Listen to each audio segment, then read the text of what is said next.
Bonjour et bienvenue dans l'épisode 5 du Laboratoire d'écriture, un vlogcast où je partage avec toi l'avancée de l'écriture de mon roman, de la rédaction à la correction et aussi évidemment à la publication du roman en mars 2020.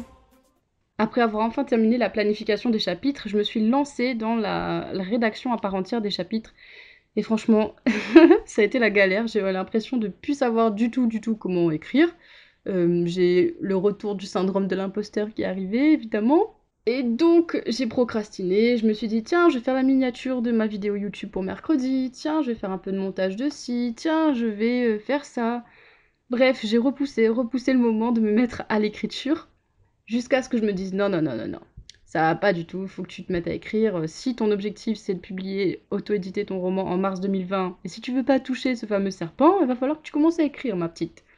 Donc je me suis mise sur Cold Turkey Writer, qui est un logiciel d'écriture en fait qui bloque tout sur l'ordinateur pour un nombre de mots ou un nombre de minutes. Et je l'ai mis pour 500 mots. 500 mots pour commencer l'écriture du prologue. Et ça a été la galère, même avec Cold Turkey Writer, parce que j'ai pas arrêté d'écrire, de réécrire, de réécrire, toujours la même phrase, toujours le même paragraphe, le tout premier paragraphe, et j'arrivais pas à passer au-dessus de ce premier paragraphe que je voulais parfait. Donc voilà, je suis revenue avec ce truc de la perfection, du perfectionnisme extrême. Et du coup, j'avançais pas, ce qui fait qu'à la fin des 500 mots, j'avais, allez, 150 mots qui étaient bons, parce que sinon, vraiment, j'avais réécrit 5-6 fois le même paragraphe. Donc après ça, bah, ça a été l'heure de manger. Et du coup, après ça, post-digestion, donc incapable de faire quoi que ce soit parce que trop fatiguée. Du coup, j'ai fait des petits trucs administratifs, paperasse, planification de certaines choses sur Instagram, bref, sur le blog, etc. Mais pas d'écriture à proprement parler. Je me suis remise à écrire vers 14 heures. Pareil, avec un cold turkey writer de 500 mots. C'était toujours compliqué. Ce qui m'a aidé cette fois-ci, c'est que j'ai commencé à créer une playlist. Et je sais que les playlists, ça m'aide vraiment à me mettre dans un mood, à me mettre dans une ambiance. Et donc là, la playlist est principalement composée de Pink et de The Do. Pink, c'est une chanteuse et une artiste que j'adore, que j'admire pour ses convictions, ouais, pour tout en fait. Pour ce qu'elle véhicule, pour ses engagements politiques, ouais, sociaux. Et donc, avec Pink dans les oreilles, j'ai enfin réussi à avancer sur le manuscrit. Et à 16 heures à peu près, j'avais terminé le prologue qui fait à peu près 1000 mots. Mais vraiment, ça a été un calvaire d'écrire ces 1000 mots. Et à chaque fois que je les relis, je les trouve nuls de chez nul. Donc, j'ai pas arrêté aussi pendant la soirée de relire, de peaufiner, d'ajouter des phrases, d'enlever des phrases, de. Ouais, de jouer avec les mots comme ça. Et à aucun moment, ou presque, j'ai pris plaisir à écrire. Et ça, c'était vraiment problématique parce que tu le sais, mon objectif, c'est quand même de renouer avec le plaisir. Et c'est super frustrant d'être là, d'être en train d'écrire, d'être censé aimer ça, mais de se mettre une pression, une pression de folie, qui fait que, bah voilà, on n'apprécie pas le processus. Je suis en train de me dire, ça va être le premier manuscrit que je publie, donc les gens vont lire ça, ils vont me juger. Moi qui donne des conseils d'écriture sur YouTube, et bah ils vont tous se rendre compte que je sais pas écrire et que je suis nulle. Ouf, c'est horrible d'entendre toutes ces petites voix dans sa tête, et je sais que je suis pas la seule à entendre ça dans ma tête. Donc si tu es dans ce cas-là, et ben ouais, sache que t'es pas tout seul. Mais je sais que c'est pas facile à gérer du tout. Il faut juste continuer à avancer, continuer à écrire malgré ces petites voix là qui nous harcèlent comme un essaim de moustiques. D'ailleurs, en parlant de moustiques, parce qu'il y a une phrase qui parle de ça dans mon manuscrit, j'ai envie de partager avec toi aussi des extraits du manuscrit en cours pour te montrer vraiment l'évolution. Alors sache que ces extraits sont amenés à changer peut-être parce que c'est que le premier jet. Mais ouais, j'avais envie de partager ça avec toi. Par contre, c'est vrai que du coup, est-ce que je me rajoute pas une pression supplémentaire en disant ça? J'espère pas, je vais souffler, je vais respirer et me dire que ce sont que des mots, que c'est normal de douter, que c'est un premier jet, donc je vais réussir à le peaufiner aussi, à le corriger, à le recorriger. Je sais pas si je t'ai dit que mon objectif c'était de finir là le premier jet d'ici la fin du mois de février. Et je me dis que si j'arrive pas à lâcher prise là-dessus, bah vraiment ça va pas être possible de le terminer d'ici la fin du mois de février, alors que j'ai le temps nécessaire, j'ai tout ce qu'il faut. Simplement, c'est une question de mentalité là, plus qu'autre chose, et mon mental il me pète un peu les bonbons. Donc il faut que j'arrive à lâcher tout ça, à respirer. Je vais essayer de continuer à méditer tranquillement. et à moins me mettre de pression quand j'écris. Vraiment, je veux juste retrouver ce plaisir d'écrire là et de raconter cette histoire qui me tient à cœur et qui me plaît en fait, tout simplement. Et je suis sûre que ça peut donner quelque chose de bien. Il faut juste que j'arrive à laisser mon mental de côté et à me concentrer sur l'essentiel. Bon, j'ai pu me couper d'internet là, totalement. C'est-à-dire que j'ai pas du tout accès à internet. Je suis dans un endroit qui n'a pas d'internet, ni sur mon téléphone, ni sur mon ordinateur. Et ce qui est cool, c'est que du coup, je me suis dit, il faut pas que je reste sur une note négative, et donc je me suis mise à écrire le chapitre 1, à commencer la rédaction du chapitre 1. Et enfin, j'ai ressenti ce moment de flow, ce moment où j'arrive à écrire, où les mots viennent, où les personnages me parlent, où les personnages interagissent entre eux, il y a vraiment une dynamique qui se crée. Et ce premier chapitre, vraiment, ça commence à venir, à se débloquer au fur et à mesure. Et donc c'est plutôt cool, et je finis sur une note positive aujourd'hui avec ça. Et j'espère que demain, ça va continuer. Et je pense vraiment que le fait de ne pas avoir Internet, ça aide à ne pas être distrait du tout, du tout, du tout. Parce que le simple fait de savoir qu'on a accès à Internet, dès qu'on bloque un peu, eh bien, on est tenté en fait ouais, de procrastiner, de zioter à droite, à gauche, de se disperser. Alors que quand on est focus, totalement focus, et qu'on n'a pas d'autre distraction que son roman et que son manuscrit, ben, je peux te dire qu'on avance forcément à un moment ou à un autre. D'ailleurs, Neil Gaiman, il donne ce conseil aussi par rapport à l'écriture, qui est de faire soit écrire, donc soit d'écrire, soit de ne rien faire d'autre. C'est-à-dire que quand on est dans la plage horaire d'écriture, soit on a le droit d'écrire ou de faire rien, mais on n'a pas le droit de faire quelque chose qui ne soit pas rien. Alors je ne sais pas si c'est clair, mais soit on écrit, c'est-à-dire on écrit, on planifie son roman, on réfléchit, ou alors on ne fait rien du tout, mais on n'a pas le droit de faire autre chose que ce qu'on est censé faire, c'est-à-dire écrire pendant cette plage horaire-là, et je trouve que c'est un super bon conseil, et ça peut vraiment aider à avancer sur les manuscrits, je pense, d'appliquer ça. Demain, je vais continuer à écrire ce premier chapitre, et je te partagerai peut-être enfin un extrait, un début de quelque chose. Aujourd'hui, je me sens vraiment pas assez en confiance parce que avec trop de syndrome de l'imposteur à gérer, mais demain, je veux vraiment le faire. Et pour ça, il faut que je sois contente quand même de ce que j'écris, pas juste partager quelque chose pour partager quelque chose. Mais je pense que ça viendra demain, et j'aurai encore d'ailleurs un petit moment sans internet, donc je vais en profiter pour écrire un maximum et continuer à avancer sur ce manuscrit. On se retrouve demain! Coucou, bienvenue dans l'épisode 6 du Laboratoire d'écriture, un vlogcast où je partage avec toi l'écriture du roman Le Chronophage depuis la naissance de l'idée, de la planification à la publication de ce roman en mars 2020. Hier, comme tu l'as entendu dans le vlogcast, j'ai vraiment galéré à commencer et à recommencer à écrire, et donc j'avais eu beaucoup de mal à écrire ce prologue. Aujourd'hui, je me suis lancée dans l'écriture du chapitre 1, que j'avais vite fait commencer hier soir, mais je me suis vraiment lancée là-dedans et plongée là-dedans ce matin. De 7h à 8h, j'ai écrit 1000 mots, donc vraiment rien à voir avec hier, j'étais dans un état de flow, les mots coulaient tout seuls, j'ai retrouvé cet état de plaisir de l'écriture, là où je cherchais pas tout le temps mes mots, là où justement j'avais l'impression que ça venait tout seul quoi. Et ça fait extrêmement plaisir et ça fait vraiment du bien.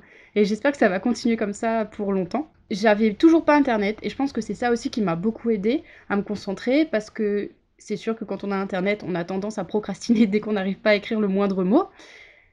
Mais là, je suis rentrée chez moi, il est 10h, j'ai de nouveau accès à internet. J'aimerais continuer et terminer le chapitre 1 aujourd'hui, ce qui veut dire aussi que j'aimerais écrire en tout 3000 mots, c'est-à-dire qu'il me reste 2000 mots environ à écrire. Et voilà, donc j'espère pouvoir y arriver malgré la présence d'internet. Soit je vais mettre Cold Turkey Writer, soit je vais vraiment essayer d'être rigoureuse avec moi-même et d'être vraiment concentrée. Je vais pour ça mettre ma petite playlist que j'ai commencé à créer hier. Je pense que ça déjà ça m'aide énormément. Alors je suis du genre à repasser en boucle les mêmes musiques tout le temps, tout le temps, tout le temps.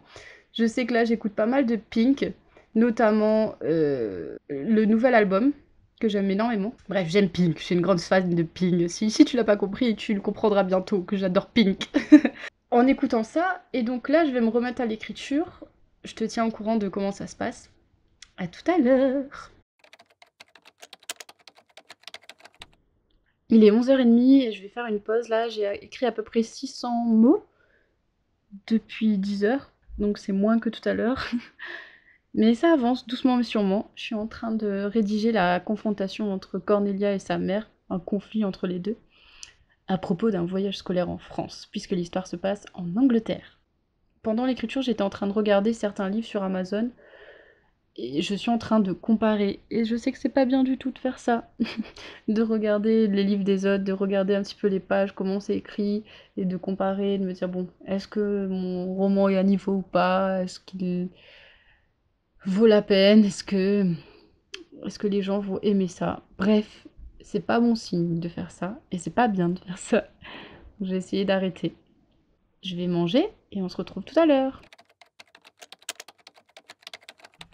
Toujours compliqué après manger, de digérer et d'écrire. Donc là, je suis vraiment KO. J'ai profité pour faire le montage de l'épisode 5 du vlogcast parce que le montage, ça me demande moins de concentration et j'ai fait aussi un petit visuel pour YouTube. Du coup, là, je vais faire une pause et lire Les Gratitudes de Delphine de Vigan, qui est une autrice que j'adore.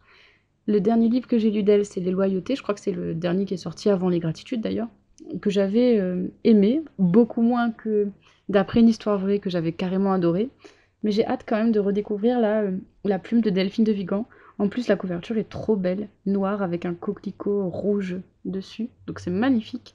Je me suis fait un petit thé anglais et c'est de, c'est de rigueur avec l'histoire que j'écris. Donc le thé anglais, les gratitudes de Delphine de Vigan, je vais me poser dans mon canapé, lire pendant une petite heure. Laisser mes yeux se reposer aussi, parce que bon, c'est pas en zigzagant sur internet, en zigzagant, c'est nouveau ça, en zigzagant sur internet, sur YouTube, sur les sites comme ça que je vais reposer mes yeux. Et j'aimerais vraiment aussi passer un peu moins de temps devant les écrans quand c'est possible, donc je vais en profiter pour lire, boire mon thé et finir ce chapitre 1 un petit peu après. J'ai lu une cinquantaine de pages des gratitudes de Delphine de Vigan pour l'instant et j'adore, ça fait vraiment plaisir de retrouver la plume de cette autrice. Je trouve qu'elle arrive vraiment en quelques mots, en quelques phrases à capter l'essence des personnages, à capter justement cette fragilité-là. Là, il est question d'une personne âgée, d'une femme, d'une vieille, qui perd ses mots. Et je trouve ça hyper touchant. Et ça me rappelle étrangement Le Prince de mots tordus. Alors, je sais pas si tu connais Le Prince de mots tordus, c'est un livre pour enfants. La belle Lise Poire du Prince de mots tordus. C'est un prince qui tord les mots, en fait. Et donc, au lieu d'habiter dans un château, il habite dans un chapeau. Il fait de la toiture au lieu de faire de la voiture. Au menu, il y a de la purée de petits bois au lieu de la purée de petits pois. Et je retrouve un petit peu cet humour décalé avec le fait de remplacer des mots par d'autres mots dans ce livre des gratitudes de Delphine de Vigan. Alors avec une autre portée, parce qu'il s'agit là d'une personne âgée, d'une vieille femme, et donc qui perd ses mots, qui les cherche partout et qui se sent un peu démunie face à ça. Alors que dans Le Prince de mots tordus, c'est assez rigolo. Et c'est un livre que j'adorais quand j'étais enfant, avec des dessins de Pef. Je sais que la plupart des gens à qui je parle de cette histoire ne connaissent pas forcément Le Prince de mots tordus, alors que pour moi ça reste la référence et c'est vraiment génial. Et à chaque fois que je lis cette histoire à des enfants, eh ben, ils sont trop fans. En plus avec les dessins qui représentent bien les différentes tournures qu'il invente, quoi. Et du coup, ouais, ça me donne envie de relire Le Prince de mots tordus. Effectivement, quand je lis Delphine de Vigan et que je me dis, bon, maintenant je vais retourner à l'écriture, forcément il y a un côté comment dire, pression, pas pression, mais juste l'envie de bien faire et l'envie d'écrire aussi bien. Parce que c'est vraiment une autrice que j'admire. Alors, c'est pas du tout dans le même genre que ce que je suis en train d'écrire. Elle, c'est plutôt un roman réaliste, là, qu'elle nous propose avec Les Gratitudes. Moi, c'est plutôt un roman fantastique et jeunesse. Mais je retire quand même les points positifs de son écriture, le côté percutant, les phrases courtes, les détails qui donnent toute leur chair au reste. Je vais essayer d'appliquer ça à l'écriture. Donc c'est reparti pour un petit moment d'écriture. Finalement, je suis allée marcher un peu, j'avais besoin de me changer les idées, me prendre l'air. Donc là, après une bonne marche, une bonne douche, je suis requinquée, comme on dit. En vrai, la marche et la rando, c'est une de mes autres passions, une de mes passions après l'écriture. Et c'est vrai que depuis que je suis rentrée ici, bah, j'ai pas eu trop l'occasion de faire des randos. Et c'est dommage parce que la Réunion, c'est quand même super beau pour faire des randos. Donc ça fait partie d'un de mes objectifs de cette année, faire plus de randos et surtout faire un trek. Ça, c'est vraiment un truc que j'ai envie de faire. Je vais arrêter le vlogcast ici pour aujourd'hui avec juste la lecture d'un petit extrait comme promis. Et je te dirai dans le podcast de demain si j'ai terminé ou non d'écrire les 1000 mots restants de la journée. Je sais pas trop quel passage te lire. Alors je vais te lire le tout début, le premier paragraphe du prologue, celui sur lequel j'ai tellement galéré hier. Comme je te dis, c'est peut-être amené à changer encore, mais voilà, pour l'instant, ça en est là. Cornelia se souvenait très bien de cette nuit-là. Les images agaçaient son esprit comme un essaim de moustiques. Peppa Pig qui saute dans la boue, sa mère en pleurs, le dernier regard de son père, la montre à gousset, cette satanée montre à gousset. Oui, elle aurait préféré tout oublier, que par un tour de passe-passe, son cerveau envoie tout ça dans le coin le plus inaccessible de son inconscient, là où même le plus doué des psychanalystes ne pourrait jamais accéder. Chaque piqûre la démangeait, dessinant des plaques d'eczéma sur ses avant-bras. Quand, épuisée, elle finissait par renoncer, les images s'infiltraient partout, envahissaient son esprit et la forçaient à se rappeler. Voilà, c'est tout pour aujourd'hui. À demain!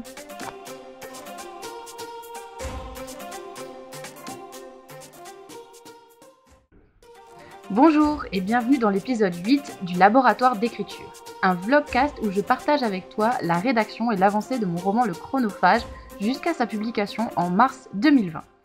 Aujourd'hui, il est 10h et j'ai prévu de continuer l'écriture du chapitre 1. Mon objectif du jour est d'écrire 3000 mots, donc de finir le chapitre 1 et de bien entamer le chapitre 2. J'espère que je vais y arriver. Donc j'ai commencé un petit peu tard aujourd'hui, j'avoue, mais là il pleut. J'ai un thé avec moi, donc le Blue of London plutôt. Et donc c'est un temps idéal pour écrire et pour avancer sur ce chapitre. Je vais te tenir au courant de mon avancée au fur et à mesure. J'espère que ce podcast te plaît et surtout qu'il t'aide à avancer et qu'il te motive à avancer. Si c'est le cas, n'hésite pas à me le dire sur les réseaux sociaux, en commentaire des différents épisodes. Je te rappelle que le podcast est disponible sur SoundCloud, mais aussi sur Apple Podcasts, sur Spotify, bref, sur toutes les plateformes de podcast. Si tu aimes ce podcast, d'ailleurs, n'hésite pas à mettre des étoiles et justement à commenter et à dire que tu apprécies, à le partager aussi. Je sais que le son n'est pas toujours au top. Je vais bientôt investir dans un nouveau micro, ou plutôt dans un nouveau bon dictaphone, parce que j'aime le côté portable du dictaphone, mais c'est vrai que c'est pas évident de trouver de la bonne qualité, un bon dictaphone qui puisse être transporté un peu partout et dont le son soit ok, le son soit bon. Parce que je sais que c'est pas forcément très agréable d'entendre un podcast si la qualité sonore est pas au top niveau, on va dire. Donc désolée pour ça, et j'espère que ça t'empêche pas d'apprécier quand même le contenu. Voilà. Donc je vais mettre au boulot, 10 heures, on va voir combien de temps j'écris. Bien sûr, j'ai ma petite playlist avec moi, mon thé, et toutes les conditions sont réunies pour écrire quoi. J'ai beau avoir fait un plan d'écriture, c'est fou parce que quand je suis en train de rédiger, en fait, je me rends compte que je dévie un peu du plan initial et de ce que j'avais prévu d'écrire dans le chapitre 1. Donc là, je suis en train de revenir un peu en arrière sur le chapitre 1 et de revenir bien sur les rails que je m'étais fixés parce qu'il y avait un truc hyper important que j'avais pas fait et je commençais à déjà dévier du plan alors que j'étais seulement au chapitre 1. Donc là, retour un petit peu en arrière et remettre les choses bien dans l'ordre et remettre les choses sur les rails. Je pense qu'il faut s'autoriser quand même parfois à dévier si on pense que ça peut faire du bien à l'histoire, mais là vraiment j'étais partie sur un autre truc et je pense que c'était aussi parce que j'avais besoin de renouer, de retrouver les sensations d'écriture, de vous creuser un petit peu l'histoire, de redécouvrir les personnages, etc. Et donc maintenant que c'est un peu fait, hop, je me recadre, je reviens sur le droit chemin, on va dire. Et donc pour ça, un petit peu à rebrousse-poil. J'écris la scène que j'étais censée écrire, où justement la mère de Cornelia annonce à sa fille une nouvelle des plus perturbantes, et où on découvre justement ce rapport entre la mère et la fille, et comment cette nouvelle chamboule Cornelia, et comment ça remet en question tout son petit monde, et ce qu'elle n'est pas prête à faire, tout simplement. Et évidemment, je te lirai un extrait de ce chapitre 1 à la fin de cet épisode de podcast, comme promis. Donc reste jusque la fin pour découvrir l'extrait que je te propose aujourd'hui. Il est presque 11h, ça fait à peu près 1 heure que j'écris. J'ai enfin fini le chapitre 1, alors j'ai pas mal déplacé certains paragraphes, etc. J'ai rajouté des trucs, j'ai peaufiné certaines choses, et je suis à 2492 mots pour ce chapitre 1. Pour l'instant, on verra la réécriture, peut-être que je rajouterai des trucs. Donc là, chapitre 2, sachant qu'il y a des choses qui étaient dans le chapitre 1 que j'ai basculé dans le chapitre 2. Donc mon chapitre 2, il fait déjà 1242 mots. Je vais essayer d'avancer là-dessus et de terminer le chapitre 2 aujourd'hui aussi. J'ai à peu près écrit 600 mots pour l'instant, donc c'est pas énorme. Mais ouais, comme je te l'ai dit un petit peu avant, j'ai surtout fait du réarrangeage et j'ai fait un peu du puzzle sur le chapitre 1 pour bien arranger les nœuds en fait et les articulations du récit. Donc voilà ce que j'ai fait. Du coup, c'est reparti pour à peu près peut-être une demi-heure d'écriture et ensuite pause et puis on sera reparti pour le chapitre 2. Je vais arrêter pour ce matin, j'ai écrit à peu près 900 mots, ce qui est pas énorme en 1 heure et demie. Donc j'espère pouvoir augmenter au fur et à mesure mon rythme d'écriture. Je sais que c'est au fur et à mesure, en écrivant, etc., que je vais améliorer ce score, on va dire. Je pense aussi que c'est parce que j'essaie d'avoir un premier jet qui est assez propre que ça prend autant de temps. Mais je pense que c'est pas une si mauvaise idée que ça, vu le délai que je me suis fixé pour publier le premier tome du Chronophage. Oui, parce que c'est une série, je sais pas si je te l'ai déjà dit. Donc là, je vais faire une pause, je suis à peu près à la moitié du chapitre 2. Et ouais, c'est chouette. Cet après-midi, je vais continuer à écrire. Je vais essayer de pas trop être cassée pendant la digestion et continuer à écrire parce que vraiment mon objectif c'est d'écrire 3000 mots aujourd'hui. Comme ça, j'avance quand même tous les jours assez bien quoi. Ok. Il est 13 h, j'étais en train d'essayer de créer un petit peu du contenu aussi pour la newsletter de dimanche parce qu'apparemment ça t'a plu le petit topo que je t'ai fait sur les chapitres. Donc là, je me dis que ça serait sympa de pouvoir envoyer de temps en temps, le dimanche. Je te promets pas tous les dimanches parce que ça demande quand même pas mal de boulot. Des petites fiches comme ça. Et là, je me suis dit que ça serait sympa de le faire sur le fait d'apprivoiser son histoire. Donc voilà, les débuts de l'histoire, quoi, trouver le pitch, le thème, etc. avec un petit développement à chaque fois pour chaque catégorie, comme j'avais fait pour les chapitres la semaine dernière. Donc si ça t'intéresse, n'hésite pas à t'abonner à la newsletter. Encore une fois, je mets le lien en barre d'infos, évidemment. Et ouais, là j'ai travaillé un petit peu là-dessus parce que ça demande moins de concentration de créer un visuel. Et je vais me remettre à bosser un petit peu là. Retour au chapitre 2.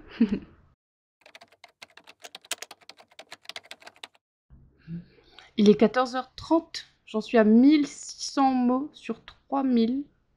C'est lent. Ça avance doucement, doucement, doucement, doucement. Pourtant, je suis pas trop sur internet, ça va, mais juste c'est lent quoi. J'écris super lentement. Je vais peut-être faire une petite pause et lire un peu Delphine de Vigan, Les Gratitudes, dont je t'ai parlé hier. Donc ouais, je vais continuer cette lecture-là parce que c'est un livre qui me plaît beaucoup et ça m'inspirera peut-être. Parce que lire, ça inspire toujours et ça motive à écrire, je trouve. D'ailleurs, merci pour tes petits commentaires sur Instagram. Il y a plusieurs personnes qui m'ont dit que ça les inspirait, que ça les motivait à écrire, d'écouter le podcast. Donc merci pour ça. Ça fait vraiment plaisir et c'est le but de ce podcast, c'est de vous aider, de vous inspirer et surtout de vous motiver à écrire et de vous montrer que c'est ni facile pour tout le monde et que parfois c'est carrément la galère et que parfois aussi c'est super la joie. Mais voilà, juste vous motiver, vous dire que vous n'êtes pas tout seul dans la galère.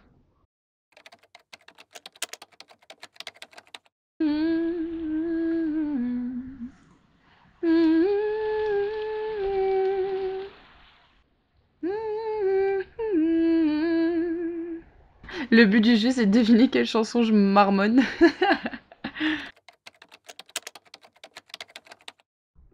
Chose promise, chose due. Je te retrouve avec un petit extrait du chapitre 2 finalement et pas du chapitre 1. Donc on retrouve Cornelia qui va dans le bureau de sa professeure de français. Parce que oui, on est en Angleterre et donc ils ont des cours de français. Je trouvais ça intéressant à faire ce petit décalage. Donc voici l'extrait.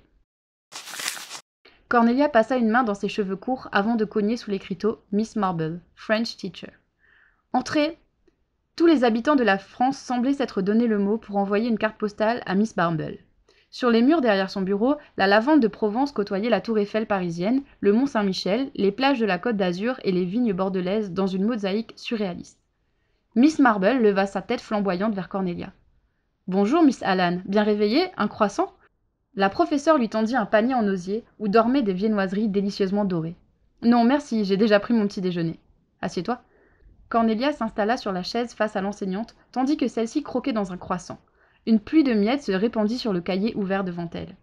L'adolescente tortura ses doigts et lissa son pantalon bordeaux. « Voilà, c'est à propos du voyage scolaire. Ma mère... »« Tu viens, n'est-ce pas? Ça va être fantastique, fabuleux, époustouflant. » Justement, l'interrompit Cornelia. Ma mère est un peu inquiète. « Tut, tut, tut. Les mamans sont toujours trop inquiètes. Est-ce qu'elle regarde les informations ? » Oui. Alors voilà le problème. À la télé, tout est toujours exagéré. À les entendre, c'est la guerre civile. Du tout. Et puis, tout ça, ça fait partie de la culture. Un petit peu d'air révolutionnaire n'a jamais fait de mal aux têtes blondes. Cornelia, est-ce que tu m'autorises à appeler ta mère? L'intéressé hésita. Est-ce que c'était vraiment une bonne idée?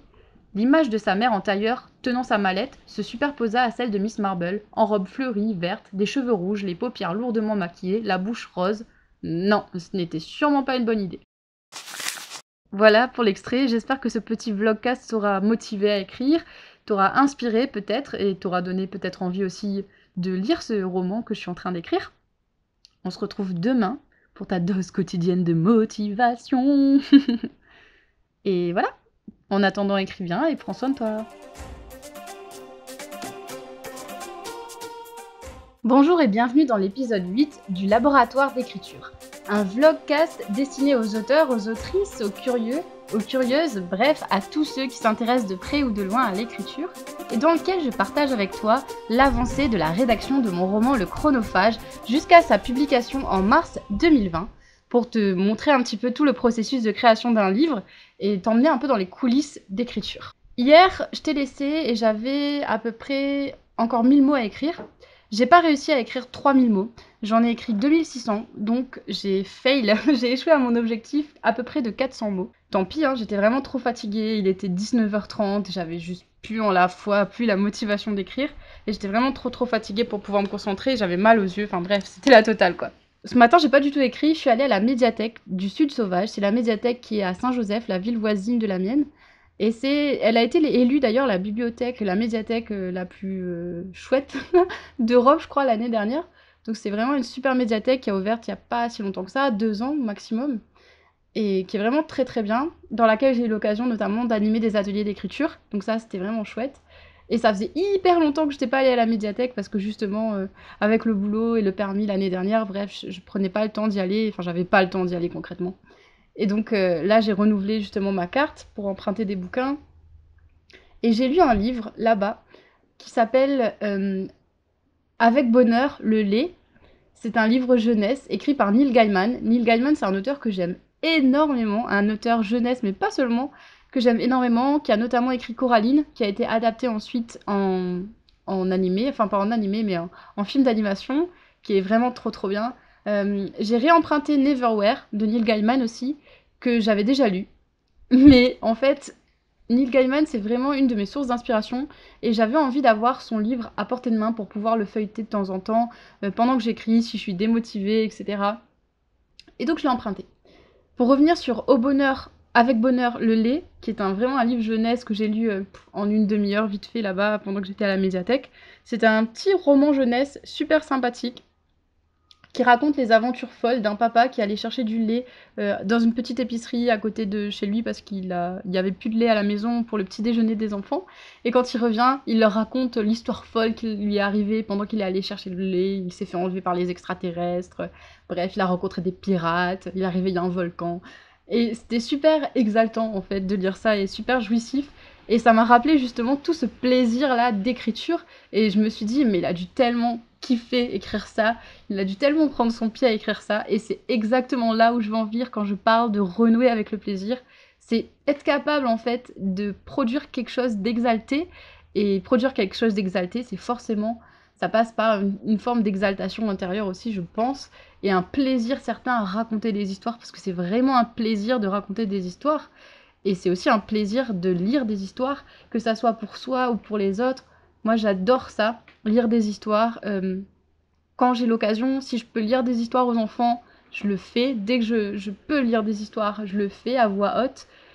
Et j'aimerais beaucoup d'ailleurs, par la suite, pourquoi pas, pouvoir enregistrer des histoires audio. Ce serait vraiment un gros kiff perso. Bref, tout ça pour te dire que je suis rentrée là, il est assez tard, j'ai déjà mangé, je suis un peu fatiguée parce que forcément quand tu bourlingues toute la matinée, t'es fatiguée. Surtout qu'à La Réunion, j'ai toujours pas de voiture. J'ai eu mon permis mais j'ai toujours pas de voiture. Donc ça veut dire que je prends les transports en commun, le bus, ça prend du temps, c'est fatigant. En plus c'est l'été, il fait chaud. Bref, j'arrête de me plaindre. Tout ça pour dire que je vais prendre une bonne douche presque froide, peut-être froide même, avant de me mettre à l'écriture. Mon objectif, c'est encore d'écrire 3000 mots, mais je sais pas du tout si je vais y arriver aujourd'hui parce qu'il est déjà 13h et c'est vraiment pas le moment de la journée où je suis la plus productive. Mais disons que Neil Gaiman m'a donné un vrai coup de fouet et que j'ai vraiment envie d'avancer. Aujourd'hui, je vais écrire le chapitre 3. Hier, j'ai écrit dans le chapitre 2 une petite scène où ils mangent des crêpes pour fêter leur voyage scolaire en France. Et ça m'a donné envie de manger du lemon curd, parce que j'en ai parlé. En fait, c'est une sorte de confiture au citron qu'il y a en Angleterre et c'est tellement bon. J'adore les trucs au citron, genre les tartes au citron meringuées. Ah, ça c'est mon kiff total. J'ai une qui m'attend dans le frigidaire d'ailleurs. Et je me suis dit que j'aimerais bien essayer de fabriquer du lemon curd parce que ça a pas l'air très compliqué. J'ai regardé sur internet et ça a vraiment pas l'air compliqué. Ouais, il faut du sucre, des citrons et je sais plus quoi d'autre, mais je regarderai et je te tiendrai au courant de mon expérimentation si ça a marché ou pas de me faire du lemon curd maison. Mais ça me manque, c'était trop bon ce truc-là. J'adorais le lemon curd. Il est 4h moins quart, j'ai écrit un peu moins de 1000 mots pour l'instant sur le chapitre 3. Et ouais, je suis claquée. Je pense que je vais vraiment pas essayer d'écrire 3000 mots aujourd'hui, de toute façon ça va pas être possible. Donc maximum 2000, minimum 1600. J'ai monté le podcast aussi pour demain, parce que j'enregistre avec un jour de décalage comme ça, j'ai quand même une petite marge de manœuvre. J'ai pas beaucoup écrit, mais par contre, je suis contente de ce que j'ai écrit. J'ai réussi à trouver là vraiment un petit peu la voix et ouais, la narration que je voulais. Les phrases me plaisent, les petites figures de style me plaisent aussi. Donc ça, c'est vraiment plutôt chouette. J'arrive à un moment de l'histoire où ça commence à bouger un peu, parce que c'était un peu la mise en place, etc., présentation des personnages. Bon, bref, de façon un peu ludique, évidemment, mais là, on commence à rentrer dans l'élément perturbateur, les choses qui commencent à se bousculer. Et donc là, forcément, ça va devenir de plus en plus intéressant. Évidemment, à la fin du podcast, je te ferai une petite lecture d'extrait. Bien sûr. Et je pense surtout qu'il faut que j'arrive à vraiment concentrer mon écriture le matin. Parce qu'en ce moment, j'ai beau dire que je mets l'écriture au centre en priorité, bah c'est pas forcément le cas tous les jours. Et donc je fais d'autres choses, comme ce matin, je suis allée à la médiathèque, hier, j'ai fait d'autres choses, enfin bref. Écriture premier. Faut que ça me rentre dans la tête. D'ailleurs, même demain matin, ça va pas être le cas parce qu'il faut que je filme, que je tourne les vidéos YouTube pour les conseils d'écriture. Donc je vais essayer de tourner 2, 3 vidéos si c'est possible, comme ça je serai un peu libérée de ça et j'aurai un petit peu de stock. Et donc je pourrai me concentrer vraiment sur l'écriture. Mais ouais, le but c'est pas non plus que je me crame et que je sois hyper fatiguée, donc il faut que je trouve vraiment cet équilibre là. Je pense que je vais lire aussi La semaine de 4 heures de Tim Ferriss, j'en ai beaucoup entendu parler, j'en ai entendu beaucoup de bien, et je pense que ça pourrait m'aider aussi à changer de mentalité, à voir comment je pourrais organiser un peu mieux les choses, et m'organiser pour travailler plus efficacement, on va dire. Parce que c'est ça voilà, qui manque. Pendant 40 minutes à peu près, j'ai réussi à être très focus d'ailleurs, grâce à la symphonie du Nouveau Monde de Dvorak. Je pense que la musique classique, c'est vraiment quelque chose qui aide à se concentrer. Bon, je suis pas la première à le dire et je pense que je serai pas la seule, mais c'est vrai que la musique classique ou tout ce qui est musique d'ambiance, ça met vraiment dans une bulle et ça aide à se concentrer. Alors que hier, j'étais partie plutôt sur de la musique anglaise, anglo-saxonne, enfin, bref, des chansons quoi. Et je pense que ça me distrayait plus qu'autre chose. Alors que là, j'étais vraiment concentrée. Bon, au bout de 40 minutes, mon attention a commencé à diminuer, à décroître totalement et je me suis mise à surfer à droite à gauche sur internet et puis à faire autre chose aussi, c'est-à-dire à monter le vlogcast en même temps. Et c'est pas bien. Il faut essayer de rester concentré sur une seule tâche. Je pense que c'est le mieux à faire si on veut vraiment avancer sur tel ou tel projet, quoi. J'aimerais bien te parler aussi un petit peu plus des gratitudes de Delphine de Vigan. J'ai toujours pas terminé, mais je pense que je vais le terminer ce soir. J'aime beaucoup la manière dont Delphine de Vigan traite du sujet de la vieillesse, parce qu'elle parle d'une personne âgée, et je trouve ça particulièrement touchant et très juste. Et la manière dont les gens voient les personnes âgées, la manière dont les personnes âgées se voient et voient le regard des autres changer sur elles, c'est un thème et c'est un sujet qui me touche énormément et sur lequel moi-même j'aimerais bien écrire plus tard. D'ailleurs, j'avais écrit un petit texte aussi pour une anthologie via mon master sur ça, et ça s'appelle Le Vieux. J'essaierai de mettre le lien en barre d'infos de ce texte-là. Et donc pour te dire que voilà, c'est vraiment un thème qui me tient à cœur, qui me touche, et que Delphine de Vigan le fait avec une grande justesse, comme toujours évidemment. Elle arrive à écrire là-dessus avec une grande justesse, avec une grande sincérité. Et j'apprécie énormément ça. Le livre est très court, donc c'est même bizarre que j'ai pas encore fini de le lire. Et en général, les livres de Delphine de Vigan, j'aime bien les lire tout d'un coup. Mais en ce moment, mon rythme de lecture est un petit peu freiné et un peu casse-cassé. Je pense que retrouver un rythme, ça demande du temps et ça demande une certaine organisation. Une fois que le rythme est là, ça va, mais vraiment mettre les choses en place pour trouver des créneaux d'écriture, trouver quand est-ce qu'on écrit le mieux, trouver combien de temps maximum avant que l'attention avant que l'attention diminue. Euh, et pareil pour les moments de lecture, les moments de repos, les moments pour faire plus des trucs informel, enfin bref, je pense qu'il faut vraiment apprendre à connaître son rythme personnel, à savoir quand s'arrêter, à savoir quand commencer aussi, à savoir quand est-ce qu'il faut pousser un petit peu ou au contraire quand il faut relâcher la pression et juste souffler. Bref, apprendre à s'écouter tout simplement.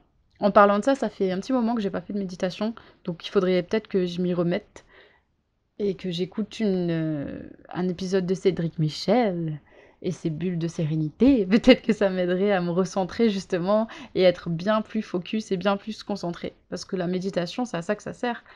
Apprendre à être... ouais, à développer son attention, on va dire. Peut-être que je me trompe ou peut-être que c'est pas le cas pour tout le monde, mais en tout cas pour moi c'est ça.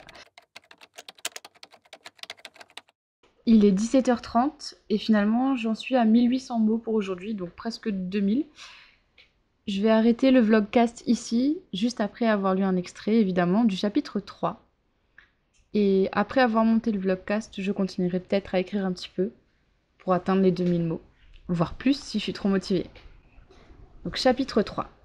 Il est question ici du coup de la montre de Cornelia, qui est un élément hyper important dans l'histoire, et c'est la première fois vraiment que on décrit la montre et que la montre est présentée. Elle déposa carnet et crayon dans le tiroir et sortit la montre à gousset de sa poche. Argentée, de longues arabesques parcouraient le couvercle qu'un coup de pouce sur la molette suffisait à ouvrir, dévoilant 2 aiguilles dont la course paraissait toujours ralentie. Tic! Son regard fut happé par les mouvements des rouages en arrière-plan. Tac! Une roue entraînait une autre, qui en entraînait une autre. Tic! Les aiguilles découpaient le temps tels des ciseaux. Tac! La petite s'immobilisa sur le 7, la grande sur le 12. 7 heures. Pas la peine de regarder son téléphone. Elle savait. Souvent, lorsque son regard traînait un peu trop longtemps sur le cadran, Cornelia éprouvait un sentiment de vertige, une pointe de gêne qui l'obligeait à détourner les yeux. Pour chasser le trouble, l'adolescente se dirigea vers la salle de bain et se prépara à s'endormir. Tic, tac, tic, tac, continuait la montre. De retour dans la chambre, elle s'assoupit, bercée par le bruit hypnotique des rouages et du tic-tac. Son sommeil fut agité, et plusieurs fois dans la nuit elle s'éveilla, sans parvenir à mettre le doigt sur la cause de son mal-être. Voilà pour aujourd'hui, on se retrouve demain. Belle écriture à toi et à bientôt. Il a fait chou blanc, ce grand-duc avec ses trucs, ses astuces, ses ruses russes. Blanc, ma tactique était top, dit Igor qui s'endort, ivre mort au comptoir du bar. Un russe blanc et noir, quel viseur à sarcement, les fêtards paille du bar, car encore Igor il dort, mais près de son réveil, merveille, un réveil vermeil, lui prodigue des conseils pendant son sommeil. Bonjour et bienvenue dans l'épisode 9 du Laboratoire d'écriture, un vlogcast où je partage avec toi l'avancée de l'écriture de mon roman Le Chronophage jusqu'à sa publication en mars 2020. Hier, j'ai écrit 1800 mots, donc un peu moins de 2000 mots, très loin de 3000 mots. J'ai décidé un petit peu de revoir mes exigences à la baisse, mes objectifs à la baisse, parce que j'avais l'intention d'écrire à peu près 3000 mots tous les jours, et je me rends compte que là, c'est un peu compliqué pour l'instant, et que ça viendra peut-être au fur et à mesure, mais j'ai pas envie d'être découragée dès le départ en me fixant un objectif que je n'arrive jamais à atteindre. Donc j'ai décidé de revoir ça un petit peu à la baisse, et d'écrire plutôt 2000 mots par jour. Alors pourquoi je me permets et je m'autorise ça? Tout simplement parce que mon objectif plus global, c'est d'écrire 15 000 mots par semaine, et je sais que même en écrivant 2000 mots par jour, je peux y arriver sans problème, quoi. Et l'objectif encore plus grand, c'est de terminer le premier jet en février. Pour l'instant, je suis à peu près à 8000 mots dans l'avancée du manuscrit. Et donc il me reste à peu près 7000 mots à écrire cette semaine. pour terminer dans les temps mes 15 000 mots de la semaine. J'en suis au chapitre 3, dont je t'ai lu un extrait dans le vlogcast d'hier. Si tu l'as pas encore écouté, je t'invite à le faire évidemment. Il est 9h43. J'ai pas encore écrit ce matin, j'ai tourné 2 vidéos pour la chaîne YouTube. Si t'es pas abonné à la chaîne YouTube, je te mets tout ça en barre d'infos évidemment. Et donc je me disais que ça allait me prendre pas mal de temps et finalement j'ai fini assez tôt. Je suis bien réveillée, je suis assez en forme aujourd'hui et j'ai déjà écrit une centaine de mots. Donc là c'est bien parti et je suis bien lancée pour écrire les 2000 mots du jour. Donc je vais te tenir au courant de cette avancée au fur et à mesure. J'ai pas forcément envie d'écouter de la musique aujourd'hui, je suis plutôt dans une ambiance regarder le paysage, regarder le ciel bleu par la fenêtre et les arbres. Alors ce matin il pleuvait, il y avait du vent quand j'ai décidé de filmer. Là il y a toujours du vent mais il pleut plus. C'est un microclimat à La Réunion, c'est assez ouf parce qu'il peut pleuvoir à verse d'un seul coup et tout d'un coup, juste après, avoir un immense temps et un soleil bleu. Donc on sait jamais trop quel temps il va faire et selon l'endroit où on est aussi c'est pareil. Par exemple, à Saint-Pierre, il va faire super beau et dès qu'on arrive sur Petite-Île, quand on passe le panneau, il y a un rideau de pluie. Donc c'est assez fou la différence de météo entre les différentes villes et entre les différents moments de la journée. Donc pour l'instant, il fait beau même s'il y a du vent. Et donc c'est parti pour l'écriture de ce chapitre 3. Comme d'habitude, à la fin du vlogcast, je te lirai un extrait. N'hésite pas à me dire d'ailleurs si tu apprécies les extraits. Et si tu les apprécies pas aussi, dis-le moi, pourquoi pas, ça peut être sympa. On se retrouve tout à l'heure.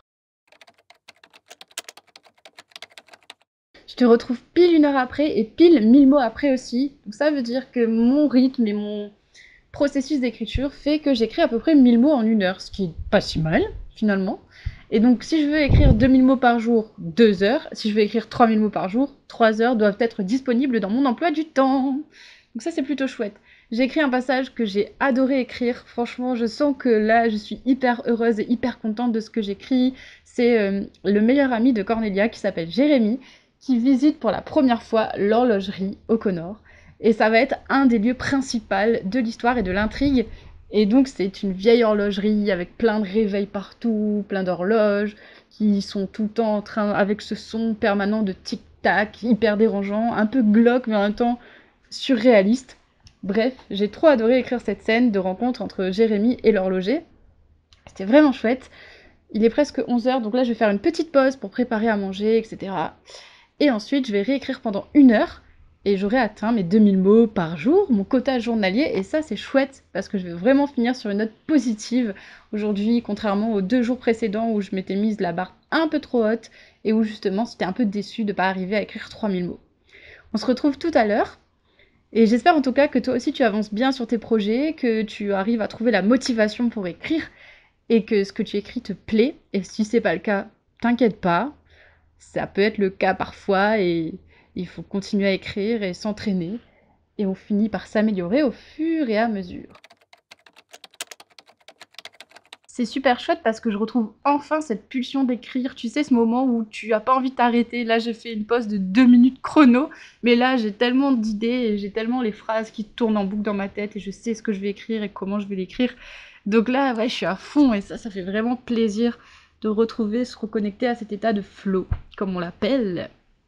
Et ça fait vraiment du bien. Ça faisait longtemps que ça m'était pas arrivé, comme tu as pu le constater dans les vlogs précédents, dans les vlogcasts précédents où je galérais vraiment à me mettre à l'écriture. Là, c'est pas le cas, et donc je vais essayer de profiter de cet état-là, parce que je sais qu'après manger, c'est toujours la galère. Il est 12h26 et j'ai terminé mon quota de mots pour aujourd'hui, ce qui veut dire que j'ai écrit 2000 mots. Et je suis assez contente, parce que contrairement aux fois précédentes où je m'étais fixé 3000 mots et où j'avais pas réussi à le faire, là, je me sens bien, en fait. Je suis dans un bon mood parce que je sais que j'ai réussi à atteindre mon objectif et que mon objectif était adapté au temps que j'avais et aussi réalisable, plus réaliste que les objectifs précédents avec le temps que j'avais. Donc franchement, que du positif. J'étais dans un état de flow. Si toi aussi tu veux être dans cet état de flow, j'ai quelques petits conseils à te donner. Donc pour atteindre l'état de flow, il faut être dans une certaine forme de concentration. Donc se couper d'internet, se couper de son téléphone, peut-être le mettre en mode avion et être vraiment focalisé sur cette tâche-là et être concentré là-dessus pendant une certaine période de temps. Pour atteindre l'état de flow, il faut que le défi que tu te fixes soit assez élevé pour que ça te motive et que ça te challenge, mais pas trop élevé pour justement pas te décourager. C'est les erreurs que j'avais faites justement les quelques jours précédents, j'avais fixé mon objectif un peu trop haut et c'est pour ça que j'avais pas réussi à atteindre cet état de flow, contrairement à aujourd'hui, où le défi était adapté en fait tout simplement au temps que j'avais et à mes capacités. Donc il faut que le défi soit réalisable, mais il faut pas non plus que ça soit trop simple. Si c'est trop simple, tu vas pas avoir envie de te challenger, tu vas pas avoir envie de te dépasser, et donc tu vas avoir plus de mal à atteindre cet état de flow. Voilà, j'espère que ces petits conseils t'aideront toi aussi à atteindre ton état de flow. Je vais arrêter là pour aujourd'hui l'écriture. Et qu'est-ce que je vais faire maintenant? Eh ben peut-être lire un petit peu les gratitudes, je vais le terminer là, j'ai vraiment envie de le finir. Je te laisse quand même avec un extrait. Je te laisse quand même avec un extrait du chapitre 3, un paragraphe où Cornelia parle avec Jérémie et où elle justement a fait le bilan par rapport à son père et à la disparition de son père. Combien de fois avait-elle espéré recevoir une lettre de lui pour Noël ou son anniversaire? Combien de cartes Bonne fête papa échouées dans une boîte en carton? Combien de nuits passées à attendre qu'il vienne l'aborder? Elle en avait eu assez de compter. Son cœur d'enfant avait espéré tant de fois le voir apparaître au coin d'une ruelle, à l'angle d'un magasin, à l'entrée de sa maison. Mais jamais aucune de ses espérances ne s'était réalisée. Et un jour, elle avait bien dû se rendre à l'évidence. Son père ne reviendrait pas. Pourquoi alors chercher à le revoir s'il n'avait pas souhaité faire partie de sa vie? Non, elle ne lui en voulait pas. À quoi bon? Cela ne changerait rien. Au fond d'elle, Cornelia savait que si son père l'avait abandonnée, ce devait être pour de très bonnes raisons. Ses souvenirs étaient là pour en témoigner, de même que le dernier regard rempli de tristesse qu'il lui avait adressé. C'était pour ce regard, et pour les bons souvenirs, que Cornelia conservait la montre à gousset qu'il lui avait confiée. C'était l'ultime preuve de son affection pour elle. Voilà, comme d'habitude, l'extrait est susceptible de changer en cours de réécriture, mais ça te donne une idée de ce petit passage-là du chapitre 3. On se retrouve demain pour un nouvel épisode du vlogcast. En attendant, écris bien. J'espère que tu vas réussir à atteindre ton état de flow. Et à bientôt!